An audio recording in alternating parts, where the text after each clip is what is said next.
గారు, జగదీష్, శంకర్, టైగర్, కృష్ణయ్య గారు, పవన్ గారు, ముఖ్యంగా ఇక్కడ వచ్చిన సహకరించిన అధికారులకు అందరు కూడా, దాతలకు అందరు కూడా ధన్యవాదాలు, శుభాకాంక్షలు. నేను చిన్న ఉన్నప్పుడు నాకు అంబేద్కర్ ఎవరో తెలియదు. బాజార్లకు పోయినా ఇంట్లో చెప్పకుండా మరి ఇంటికి వచ్చినాక నేను అడిగితే ఎక్కడ పోయినవరా అని.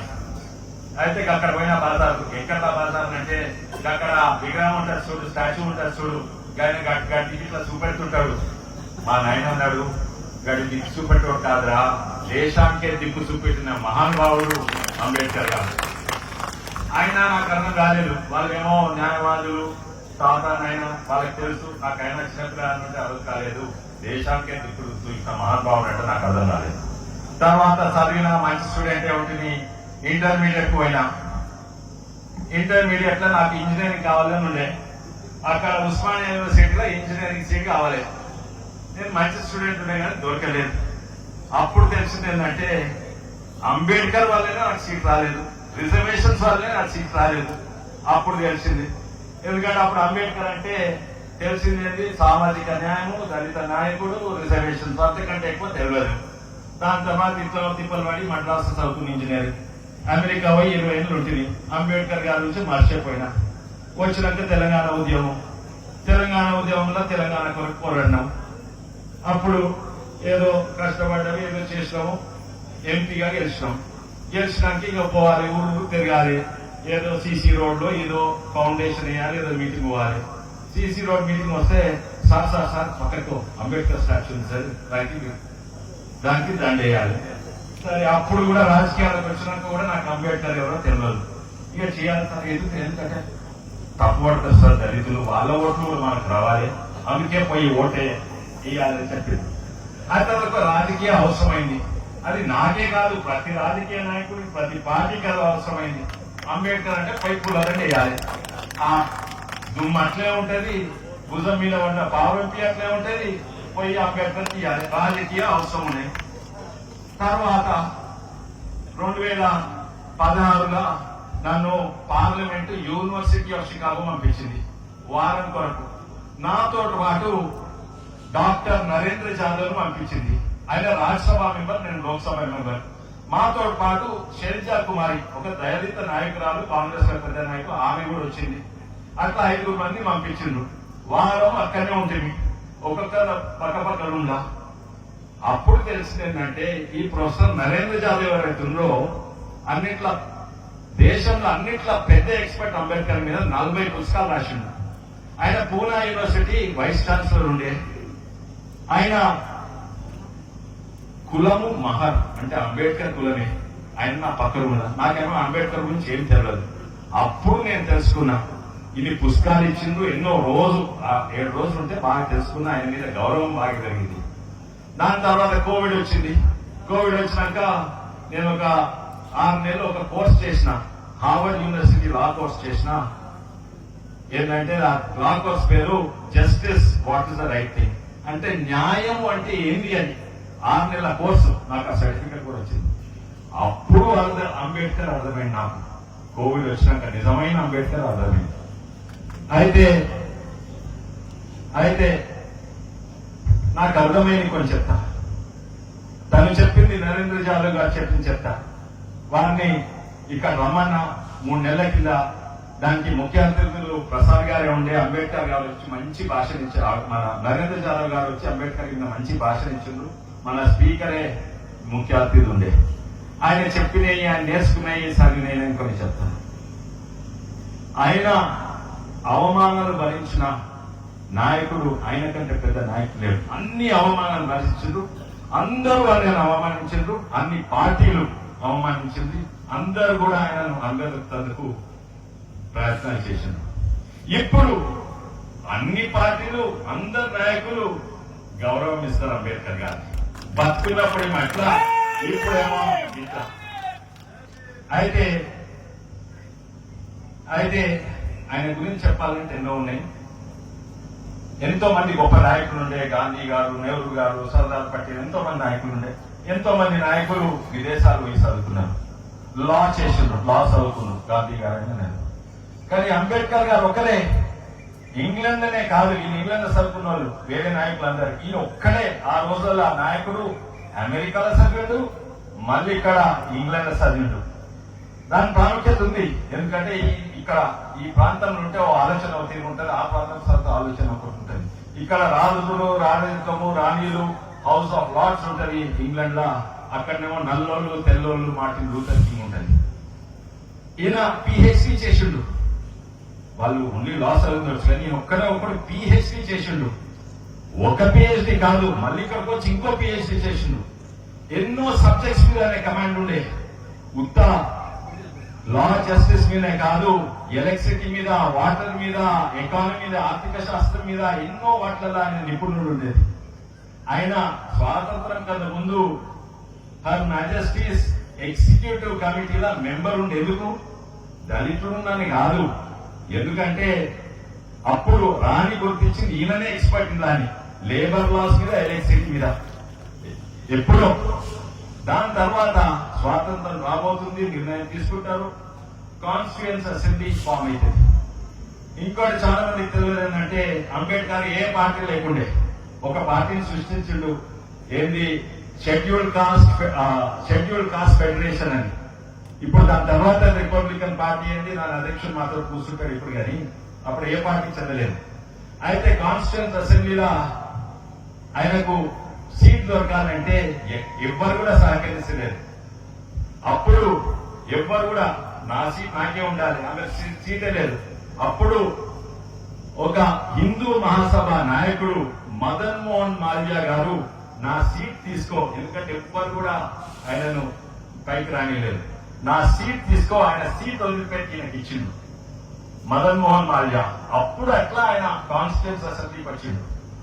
కానీ అసెంబ్లీకి వస్తే ఆయనకు వేరే నాయకులకు ఫరక్ ఏంటంటే ఆస్మాన్ జమీన్ ఫరక్. నేను స్కూల్ పిల్లలని, వీళ్ళందరేమో కాలేజ్ పిల్లలు, నాకు వాళ్ళకి ఎంత ఫరక్ ఉంటుంది? వాళ్ళ దగ్గర వస్తే నేను చిన్నగా కనబడతా, అందరు నాయకులు చిన్నగా ఉండేది. అందుకే ఎంతో మంది నాయకులు ఆయన సహించలేరు, ఆయన పైకి రానియలేదు. మదన్ మోహన్ మాల్వియా గారు సీట్ ఆయన వదిలిపెట్టి ఇప్పించిండ్రు.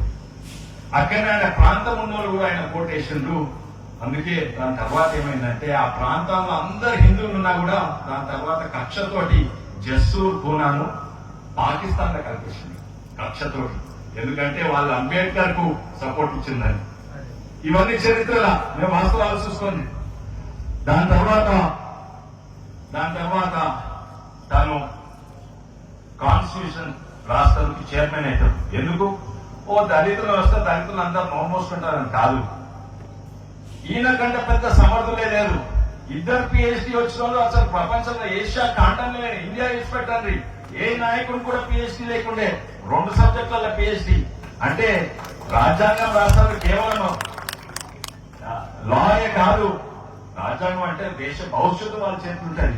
దేశ డెవలప్ కావాలంటే దేశంలో సాగునీరు ఎట్లా వస్తుంది, ఎలక్ట్రిసిటీ ఎట్లా వస్తుంది, మన రూపాయి విలువ ఎట్లుండాలి, ఇవన్నీ కూడా జ్ఞానం ఉన్నాయి ఆయనకే.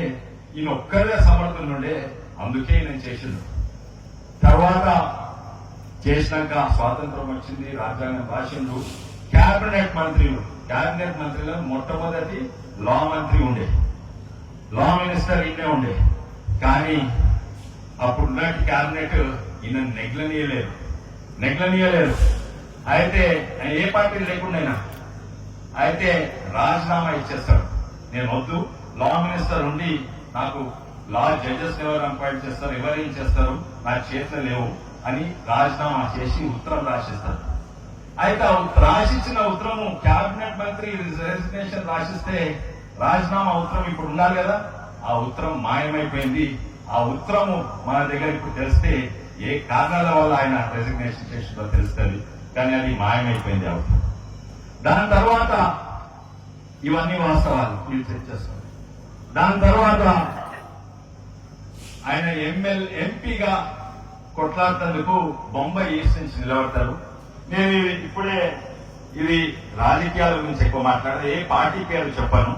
అప్పుడు 2 పెద్ద పార్టీలు ఉండే, ఇద్దరు ఒకరితో కొట్లాడుతుండే, కానీ అంబేద్కర్ నోడగొట్టేందుకు 2 పార్టీలు కుంభకైతే ఇది 1952 52ల 2 పార్టీలు కుంభకయ్యి అంబేద్కర్ పిఏను కొనుక్కొని ఆ పిఏ పేరు అంబేద్కర్ దగ్గర పనిచేసే పిఏ నారాయణ్ షడోబా కజ్రోల్కర్ ను కొనుక్కొని ఆయన పిఏను ఆయనకు అగేన్స్ పెట్టి ఆయనకు పైసలు ప్రచారం ఇచ్చి ఈ రెండు పెద్ద పార్టీ ఆ రోజు భారతదేశం ఉన్నది.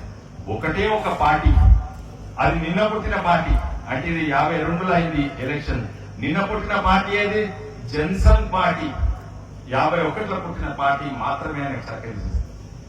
అయితే ఓడిపోతాడు.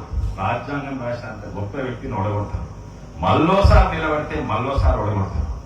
అదే కాదు, ఆయన గుర్తింపు లేకుండా కావాలని ఆయన ఓడగొట్టిన ఆయనకు పద్మభూషణ్ బిరుదిస్తారు.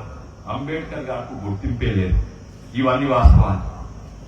అయితే అంబేద్కర్ గారు నిజంగానే ఆయన చెప్పాలంటే ఉంటే కొన్ని డబ్బునే కథం చేస్తారు. కానీ ఆయన ముఖ్యమైన పాత్ర, కానీ చిన్న పాత్రని. ఇది సామాజిక న్యాయం, రిజర్వేషన్ చాలా ముఖ్యమైనది, కానీ ఒక పాత్రనేది. ఈ రోజు నా జేబులో రూపాయి బొమ్మ ఉంటే 100 రూపాయల బొమ్మ 100 రూపాయలు ఉంటే దాని మీద ఆయన బొమ్మ ఉండదు. ఆర్బీఐ సృష్టించిన ఆయన రూపాయి మీద టీసీస్ రాసింది. రూపాయి మీద టీసీస్ రాసిండు. రూపాయి విలువ ఎంత ఉండాలి? మనం వేరే దేశాలతో ఏ ఒప్పందం ఉంటే దీని విలువ పెరుగుతుంది, ఏ ఒప్పందం ఉంటే ఈ విలువ తగ్గుతుంది. దీని మీద ఆయన సృష్టించిన ఆర్బీఐ చెపాయించి ఆయన పేరు లేకుండా ఆయన బొమ్మ లేదు. ఉండాలి, పెద్ద మనుషుల బొమ్మ ఉండాలి, కానీ ఒక నోట్ మీద ఓ 10 రూపాయల నోట్ మీదనో ఓ 500 నోట్ మీదనో దేని మీదనో ఉండాలి కదా. ఎక్కడన్నా లేకుండా చేసింది. తర్వాత ఈరోజు మన ఉత్తమ్ కుమార్ రెడ్డి గారు కృష్ణా జలాల మీద పోరాడుతున్నారు. గట్టిగా పోరాడాలి, అందరూ కూడా కలిసి పోరాడాలి. ఉత్తమ్ కుమార్ రెడ్డి గారికి బలం ఇవ్వాలి. కానీ ఎక్కడ కొట్లాడాలి ఉత్తమ్ కుమార్ రెడ్డి? న్యాయం ఎక్కడ వస్తుంది ఉత్తమ్ కుమార్ రెడ్డి గారికి? మన తెలంగాణకు కృష్ణా నది మీద అంటే సిడబ్ల్యూసీ దగ్గర వస్తుంది. Central water commission. సిడబ్ల్యూసీ సృష్టించున్నాడు ఎవరయ్యా? అంబేద్కర్ గారే. కరెంటు, ఎలక్ట్రిసిటీ ఎవరైనా పెట్టినాం. కరెంట్ అంటే ఒక రాష్ట్రం లెక్క ఉంటుంది, ఒక రాష్ట్రం తక్కువ, ఒక రాష్ట్రం ఎక్కువ ఉపయోగిస్తారు, ఒక రాష్ట్రం తక్కువ ఉపయోగిస్తారు. అందుకే కరెంట్ అనేది సెంట్రల్ కంట్రోల్ లా ఎక్కువ ఉంటే అది దేశానికి లాభము. తక్కువ ధరల కరెంట్ అన్ని రాష్ట్రాలకు అందుతాయని ఎలక్ట్రిసిటీ బోర్డు మళ్ళీ అక్కడ ఇవి చేసింది అంబేద్కర్ గారే. ఎందుకంటే వాళ్ళకి ఎకానమీ మీద, ఆర్థిక శాస్త్రం మీద చాలా తెలుసు. అయితే ఎకానమీ మీద, రిజర్వేషన్స్ మీద కూడా అది కేవలం సామాజిక న్యాయము ఎంతవరకు ముంగటు కాదు. దేశం ముంగటు పోవాలంటే, దళితులు ముంగటు పోవాలంటే కాదు, దేశమే ముంగటు పోవాలంటే రిజర్వేషన్స్ ఉండాలి. ఆయన అంటాడు అమెరికా గొప్ప దేశం ఎందుకు, ధనవంత దేశం ఎందుకు, వాళ్ళ కోటీశ్వరులు ఉన్నందుకు కాదు, అక్కడ పేదోళ్ల జేబులలో పైసలు ఉంటాయి, అందుకే అమెరికా ధనవంత దేశం. ఎందుకంటే పేదోళ్ల జేబులో పైసలు ఉంటేనే ఒక పారిశ్రామికవేత్త, ఒక సబ్బులు మ్యానుఫ్యాక్చర్ లేక మోటార్ సైకిల్ మ్యానుఫ్యాక్చర్ చేసే పారిశ్రామికవేత్తకు ఆ మోటార్ సైకిల్ కొంటారు, ఆ సబ్బులు కొంటారు. అప్పుడే వాళ్ళైతుంది, వాళ్ళ ఉద్యోగం అవుతుంది. దళితులు పెంచితే దళితులే కాదు, మొత్తం దేశాన్ని పెంచినట్టు. మీది ఇటుకని తీస్తే 10 ఇటుకలు ఉంటే మీది ఇటుక నిరికిలేస్తే సరే, కానీ కింద ఇటుక నిరికిలేస్తే మొత్తం దేశం లేస్తారని అది అమర్త్య సేన్ అన్నాడు. అయితే అమర్త్య సేన్ అని ఆయన ఒక ఎకానమిస్ట్. ఆయన అంటాడు ఎకానమీలో నా తండ్రి, ఆయనకి నోబెల్ ప్రైజ్ వచ్చింది, నా తండ్రి అంబేద్కర్ గారు అంటారు. నిజంగానే చెప్పాలంటే ఎంతో ఉంటుంది. అంబేద్కర్ అంటే ఆయనకు మొట్టమొదలు దేశం మీద ప్రేమ. ఆయన 2 ఇండియా పాకిస్తాన్ పోవద్దు, ఇప్పుడే ఇండియా పాకిస్తాన్ వేరే కావద్దు, కలిసి ఉండాలి, అన్ని మతాలు కులాలు కలిసి ఉండాలి అని పార్టీషన్ వ్యతిరేకంగా ఉండే. కానీ ఇంకా ఎట్టి పరిస్థితి అయ్యేది ప్రజలను అడగండి, మీరు నిర్ణయాలు తీసుకోవద్దు, అటు చిన్న ఇక్కడ నెవరు కాదు, ప్రజలను అడిగి చేయాలి అని అంటారు. ఆయన విభజన అయిపోతుంది. కానీ ఇదే కాదు, ఆయన అంటాడు రాజ్యాంగం రాసిన దేశానికి ఒకటే రాజ్యాంగం ఉండాలి, 2 రాజ్యాంగాలు ఉండలేదు. కశ్మీర్కి ఒకటి, మనకొకటి ఉండలేదు, వ్యతిరేకంగా ఉండే. ఆర్టికల్ 370కి వ్యతిరేకంగా ఉండే. అంబేద్కర్ గారు మీరు చదవండి, కశ్మీర్ వేరే కాదు, భారతదేశం ఒకటే రాజ్యాంగం ఉండాలి. తర్వాత ఇప్పుడే సిఏఏకు అనుకూలం ఉండే. ఎందుకంటే ఆ రోజు పాకిస్తాన్ విడిపోయినప్పుడు ఆడ ఈ ధనవంతా హిందువులు ఇళ్లలో ట్రైన్లలో బండ్లలో ఇళ్లలో వచ్చేది, జహాజ్లలో వచ్చేది. కానీ ఆడ ఎంతో మంది దళితులు ఇక్కడ రావాలంటే రేపో మాపో 10 ఏళ్ల తర్వాత వస్తారు. వచ్చినప్పుడు వాళ్లకు సిటిజన్షిప్ ఉండాలని అంబేద్కర్ సిఏఏకు అనుకూలంగా ఉండే. ఇంకా మిత్రులు ఏపూరి సోమన్న గారు చాంద్రోజాయి కలిసి 2 నెలల తర్వాత కలుస్తున్నా మంచి పాట వాడిండు. కానీ నేను ఉత్త పాటలు, ఆ సప్పట్లు, ఆ బీట్లు, డాన్స్లే కాక ఆయన ఇంటుంటా దాని అర్థము, ఆయన మాటలు అర్థం చేసుకుంటానికి ప్రయత్నం చేస్తాను. ఈ రోజు పాడిన పాటల మొట్టమొదటి పాటగా ఉన్నారు. కులాలకు శూలము అంబేద్కర్, మతాలకు మందు అంబేద్కర్ అని వాడింది ఏపూరి సోమన్న గారు. నిజంగానే ఆయన కేవలం కులాలే కాదు మతాలకు కూడా మందు అని వాడింది. వాస్తవం. ఆయన ఏమన్నాడంటే అంబేద్కర్, నాకు మతం ఉందనుకో, నాకు నా మతం, నా గుళ్ళు ఉంటది, నా గుండెలు ఉంటది, నా ఇంట్లో ఉంటది. లేకుంటే నా మతం ఉంటే నా మస్జిద్లు ఉంటది, నా గుండెలు ఉంటది, నా ఇంట్లో ఉంటది. లేకుంటే నా మతం ఉంటే నా చర్చ్ ఉంటది, నా గుండెలు ఉంటది, ఇంకా నా ఇంట్లో ఉంటది. కానీ బయటికి రోడ్ మీద పోయినప్పుడు చట్టాల ముందు, హైకోర్టుల ముందు అన్ని మతాలు సేమం అని అంబేద్కర్ రాసిండ్రు. ఆయన యూసీసీ యూనిఫామ్ సివిల్ కోడ్ ఉండాలి అని రాసిండ్రు. అందుకే అంబేద్కర్ గారు మాటలు దూరదృష్టితో ఉండే. ఇంకా ఆర్థిక శాస్త్రంలో నేను పక్క చేసి చెప్తాను. అయితే ఆర్థిక శాస్త్రంలో రాష్ట్రాలు వచ్చిన ఈ రోజు ఇదే కాదు, మన చిన్న రాష్ట్రం తెలంగాణ వచ్చినంత కూడా అంబేద్కర్ వాళ్ళనే, అది కూడా మీకు తెలుసు. ముందు చూపు ఎంతో ఉండే. కానీ మళ్ళా వంగి చూస్తున్నా, గటు దిక్కే చూపెడుతుండు. అది దేశానికి దృష్టి చూపెడుతుండా, ఎవరినో గెటౌట్ అంటుండా? నేను అనుకుంటే ఇప్పుడు చూస్తే ఎవరినో గెటౌట్ అంటుండు. గెటౌట్ ఎవరిని దేశానికి విరుద్ధం ఉన్న వాళ్ళని గెటౌట్ అంటున్నారు. ఎవరైతే దేశంలో 2 రాజ్యాంగాలు ఉన్నారో వాళ్ళని గెటౌట్ అంటున్నారు. ఎవరైతే ఆర్టికల్ 370 ఉండాలి అన్నాడో వాళ్ళని గెటౌట్ అంటున్నారు. ఎవరైతే సిఏ ఉండొద్దు వాళ్ళని గెటౌట్ అంటుండ్రు. ఎవరైతే యూసీసీ ఉండొద్దు వాళ్ళని గెటౌట్ అంటుండ్రు. ఎవరైతే దళితులను ఓట్ బ్యాంక్ గా వాడుకున్నారు వాళ్ళని గెటౌట్ అంటుండ్రు. ఎవరైతే దళితులకు 10 లక్షలు ఇస్తా అని మోసం చేసిన వాళ్ళని గెటౌట్ అంటుండ్రు. అయితే ఈ రోజు నిజంగానే ఇవే దిక్కులు దేశానికి చూపెడుతుంది.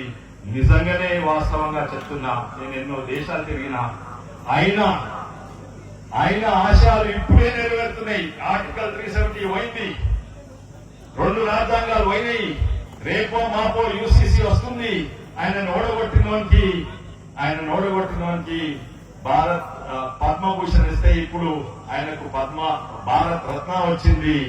ఇప్పుడు గుర్తింపు లేకుండా ఆయనకు పంచ తీర్థాలైనవి, జన్మభూమి, శిక్ష భూమి అంటే ఇప్పుడే తీరుతున్నాయి. కానీ నిజంగానే మనము ఆయన ఆశయాలు అప్పుడే నెరవేరితే ఇప్పటి వరకు గ్యారంటీ మనం సింగపూర్, జపాన్, జర్మనీ కంటే ముందుంటున్నాము. ఈ రోజు మెల్లమెల్లగా ముందుకు వస్తున్నాము. నిజంగానే ఇప్పుడు అంబేద్కర్ ఆశయాలు నెరవేరుతున్నాయని నేను అనుకుంటున్నాను. జై భీమ్, భారత్ మాతాకి.